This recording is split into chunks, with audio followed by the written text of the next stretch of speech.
Hi, everyone. I'm Dan Jones. Welcome once again to Interchange. Let's talk about what's been happening this week. The group pushing for the recall of Governor Scott Walker says they've got 50,000 signatures in the first 48 hours. That leaves them with about 500,000 to go. We'll talk about the doctors who handed out the sick leave excuses to union members at the anti-Walker demonstrations at the Capitol last winter, getting little more than a slap on the wrist for lying. And we'll talk about the 2-month anniversary of this Occupy Wall Street movement. Do you see it fizzling as the cold weather arrives? And we will also talk about the non-existent NBA basketball season. All right, let me introduce everybody. We have newspaper columnist Joel McNally. Kevin Fischer is here, longtime broadcaster, political analyst, and oftentimes a fill-in host over on WISN Talk Radio. You know Denise Callaway. She's the coordinator of business and community partnerships for the Milwaukee Public School System. And of course, Gerard Randall, education consultant and local job creation expert. Rick Horowitz is going to be along with commentary at the end of the show. All right, first thing we'll talk about. Hundreds of people kick off the Recall Scott Walker drive on Tuesday with a big march in front of his Wauwatosa home. The group claims to have gotten 50,000 signatures in the first 48 hours. Not too bad. So they have until January 16th or 17th to get the rest of the 540,000 total that they need. Do you think they'll be able to do it? I do. I think they'll get the signatures. But I think it's a different ball game when it comes to actually winning an election. And while they're out collecting signatures, there'll be a lot of ads run that are positive, that will speak to what the governor has attempted to do in his words. And I think that'll be just as aggressive a campaign as the campaign to collect the signatures. I also think that while all that's happening, and that's a ground game of collecting signatures, the governor will have in place his own ground game. And those are the folk that will be going out and canvassing voters that are supporters of his, making sure that they get to the polls regardless of who the opponent is. So this is not going to be something that the governor takes lightly. I think that as people start to get their tax bills, certainly the Walker team will be hoping that there will be a sense of appreciation that taxes have been kept stable as a result of those things that he's pushed through the legislature. Joel, some people said, including the governor, said he thought them marching in front of his home, disrupting his neighborhood, that was crossing the line. And, you know, it's a free country. People can pretty much do what they want to do.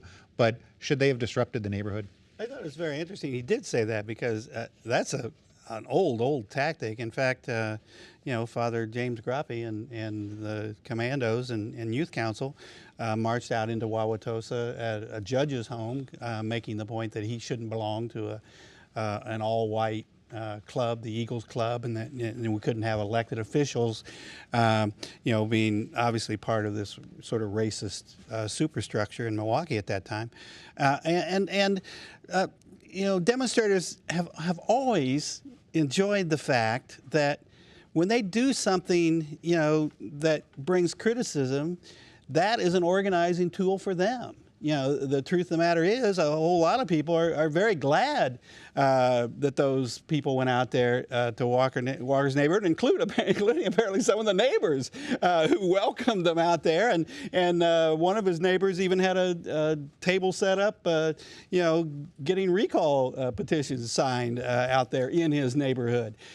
So that goes with the territory. When you go into office and you start destroying people's working lives well, Gerard is talking about all the people are going to be grateful for what Scott Walker did. I will tell you that the 30,000 union members who voted for him aren't going to be that happy. And, you know, the truth of the matter is he after getting their support, as Republicans can sometimes do among conservative union members, they can get conservative union votes on all kinds of racial issues and abortion issues and that kind of thing. But then when those people take office and immediately attack your livelihood, those working people feel betrayed. And you can see the polls across the state that say something like 58% of the state now thinks he should be recalled. I think it's not only will they get the signatures and they're going to get far more than they need, because they're smart enough to do that. But I think the enthusiasm over this recall is much bigger than I thought it was going to be. Kevin, he does have a wife. He has 2 teenage kids. No matter how tough you are as a teenage kid, it's got to be somewhat uncomfortable to have all those people marching in front of your house. It was classless. You leave family and kids out of it at all levels of government. You don't go marching in someone's neighborhood or past their house. That's just wrong. There are countless of places that you can make your point, as the governor's wife so gracefully put it. You don't have to go to the person's house and bring their family and their kids. They're not the elected officials. The governor is, but his wife and his kids are not. I think it just goes to show how dirty politics has gotten. It sure has, and we know who started it. Well, the recalls have been started by not the party I vote for.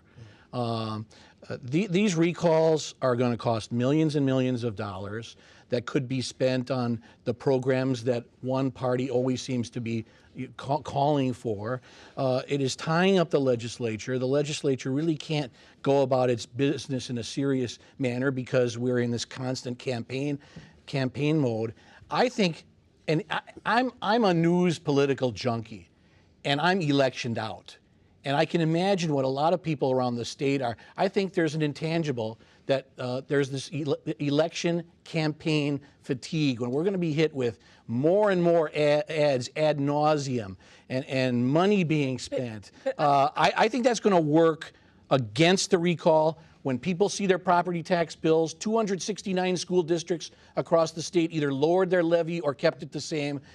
I think it's going to take a lot of steam out of that collection process. But when people also see that they have less spendable income because they're now paying more for their pension, they're now paying more for their health insurance, their wages are frozen, they're looking at furlough days. These are all things that are going to influence people as well. And I think what we'll find when this is all over that we're talking about is, as Joel alluded to, or as Gerard alluded to, there are 2 different things that are going on here, 2 different campaigns.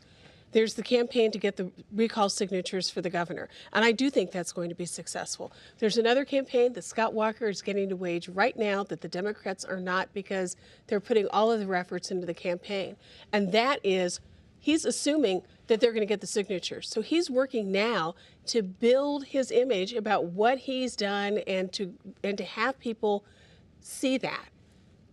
The disadvantage that the Democrats will have is that they don't have a candidate. They don't have somebody out there right now who's speaking about these very issues, and they're going to be behind the 8 ball from the beginning. Actually, though, their best candidate is Scott Walker, and in fact, they've got money to go on the air and make the same points about his record that are just the opposite of what he's going on the air with. And believe me, he is the best organizing tool they have. There is a video out that shows him talking about recalls as a great way for the people to take back the government of Wisconsin. He happened to be talking about the recall of Tom Amon at the time, but it's a great video that he's all in favor of recall. It is one thing to recall someone. It's a whole different thing to get them to vote for a candidate to replace somebody. Amen. Next topic. The State Medical Examining Board is supposed to police doctors in the state of Wisconsin. Well, this week it decided that the doctors who stood around the anti-Walker demonstrations handing out signed doctor excuses for union people who missed work would be punished. Here's the punishment.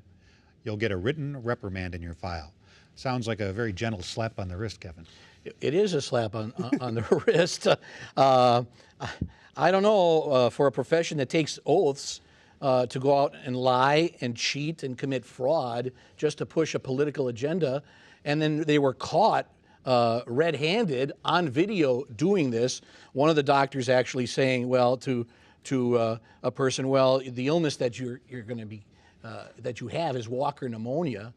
To get a written reprimand, the former chair of the Medical Examining Board, a former chair, said that they should have been suspended. And think about it: the doctors who are the teachers who did take these sick notes and got caught were suspended. It seems only fair. It seems only just that these these doctors who handed out the sick notes should get the same punishment. Are we saying it's okay to lie then? Yeah. As a matter of fact, kids take notes to school all the time about being sick, and their parents write them phony excuses, and I think it was a light punishment, and I think a light punishment was exactly right for this. It was people, they set up tables there at the Capitol offering to write excuses. You know how many phony excuses we're talking about here for these doctors that were all reprimanded and punished? And again, as the professional society says, this goes into their permanent file. We're talking. Well, I'll tell you how big a deal it was. It was 18 excuses that were written by these doctors. Know of. 18. It's not exactly a capital crime. Usually, these kinds of reprimands go to doctors who have created harm to patients. It's not, some silly little political argument.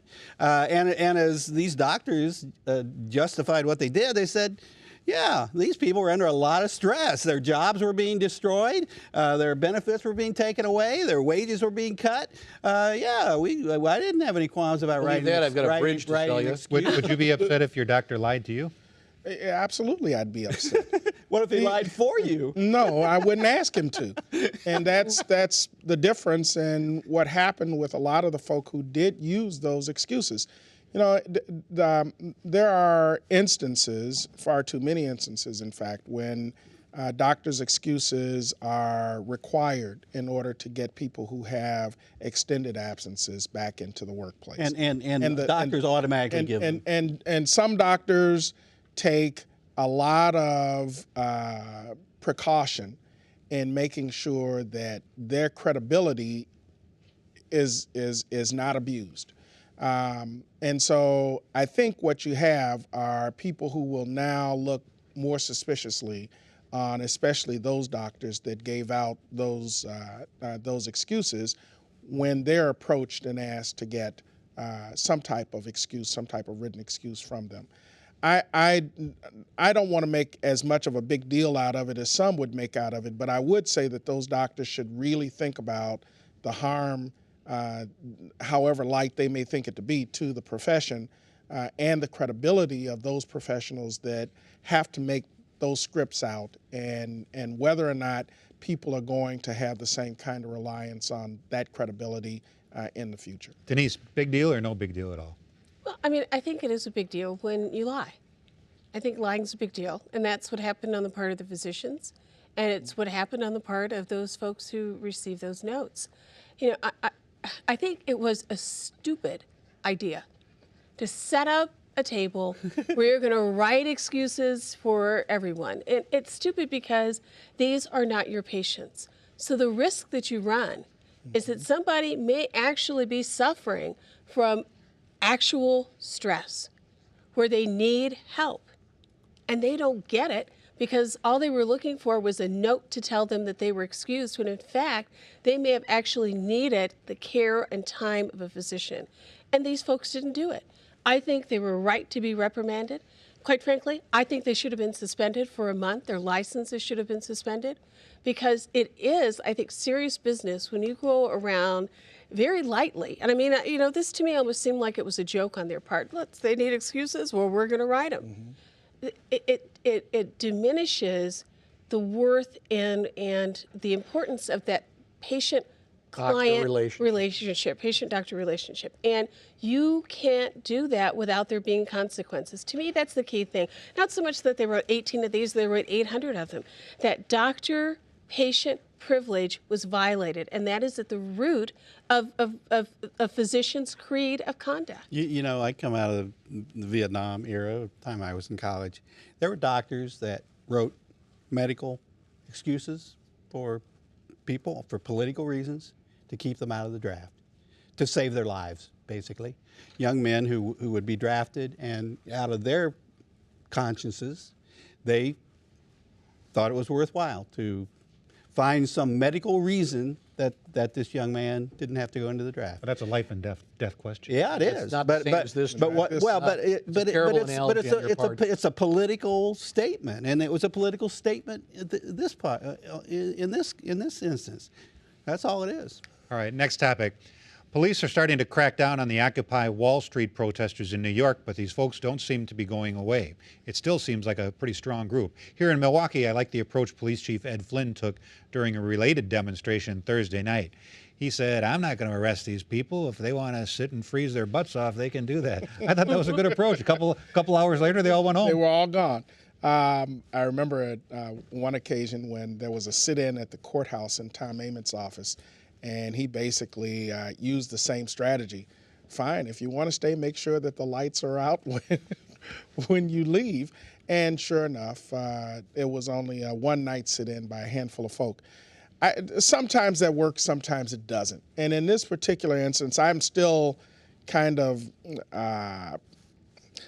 questioning why they selected my neighborhood, for starters, to have the protest when there was a lot of construction going on. So if they were talking about the providing jobs and getting support for the president's jobs bill by highlighting the fact that there are bridges that are in need of repair, I don't know if that was successful. If they were trying to point out the disparity in incomes by pointing out the difference in incomes in the neighborhood that they were sitting out in and the neighborhoods of those that are far wealthier that live much to the north along that expressway, I don't know that that happened either. So whoever advised them that this would be a good backdrop for their protest, it didn't accomplish what they wanted to accomplish. So they alienate the people trying to get home from work, but they get coverage in all the TV stations, all the radio stations, the front page of the newspaper. Did they accomplish their mission? That's why they have been wildly successful. Far beyond what I expected. You know, that was a 2-month anniversary. It's only been 2 months they've been out there, and boy, it seems like week after week after week now, we have seen them on the cable news all over the country. We have seen the conversation, the national conversation change from the Republican line that we can't raise taxes on millionaires and billionaires in order to create jobs in this country to the message. And it always amuses me when people say, I don't understand what their message is. Well, we are the 99% and you're giving everything to the 1%. And you have this common cause between the unemployed and college students and young people today. They can't. When you say, has it run its course, probably the public demonstration part has, and that now they're moving into things like the Scott Walker recall. And you know, you have to, what they've succeeded in doing is changing the conversation to why aren't we doing anything about the inequities, the income inequities in this country? Why have the wages of ordinary working people been frozen for decades? And the richest people in America get richer and richer throughout this entire economic crisis. Kevin, by changing the dialogue, have they accomplished anything? Nothing. They haven't accomplished anything. Because Republicans are still fighting them. What can you accomplish when you don't even know what you're protesting? I mean, there have been numerous interviews and videos where the interviewer will ask them point blank, why are you out here? What's your cause? And they have no clue. I'll tell you what they are. They're nothing to admire or respect. They have committed dozens and dozens of crimes across the country. They're violent. They're filthy. They have engaged in sexual assaults. They are disease infected. They've gotten injured. They are lazy. They defecate on police cars. They have been engaged in public masturbation. This is not the kind of stuff that I think we should be looking up to, and they have not changed the dialogue. They have not changed opinion. They have not changed public policy. We're working on it. All they have done is brought disgrace upon themselves in their movement. Denise, you think they've changed the mind of one single person on Wall Street? I don't know, but there's a history we have in this country of small groups of people doing things that were unpopular with the masses that were in charge, and those being belittled. You know, if you take a look at the Montgomery bus boycott, that was something where people were saying some of those same things. They don't know what they're doing. It's a small group of people. What do they stand for? Besides that, they're animals. Well, you know, the reality of it is this is a group of people who may be small in number, but who have captured the attention of people who want to know, what does it mean when you say we are the 99%? They've brought forward issues for a discussion that we need to discuss in this country. Now, we may not always agree with their tactics. I think picking the North Avenue Bridge, of all the places you would do this, is crazy, because you're causing those working people who are part of the 99% to have money taken out of their pocket because they couldn't get to work on time, or they couldn't pick their kids up from the babysitter on time. That was a bad choice. I mean, if you really want to do this and you want to block something to show the impact of what's happening, go down on Wisconsin Avenue and block it at some of the banks. You know, do that. If that's what your intent is, to show what needs to be done in this community. But, you know, they have got to, I think, now as Joel suggested, move to that next level. What do you want to change? It's one thing to say we are the 99%. Okay, we all get that. But what does that mean in terms of what you mean? Nice if they clean up their act a little bit, too. All right, next topic. We only have 2 minutes for it, but we'll talk about it anyway. Sports fans in Wisconsin are so excited right now about the Green Bay Packers, you have to wonder if they even care that much that the Milwaukee Bucks aren't playing. Do you see this labor dispute between the owners and players killing the whole season, or is this just a game of chicken between millionaires? I think the season is pretty much dead. And it is a game between millionaires, and that's why so many people are detached from it.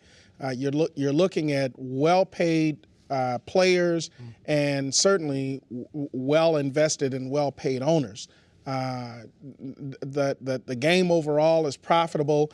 This is about who gets to share those profits and in what percentages. The longer this goes on, the more people will lose even more interest. I think people don't care at all about this NBA season. I do care about the businesses around the Bradley Center. But other than that, people have pro football and the Packers' great season. They have college football and the Bulls coming up.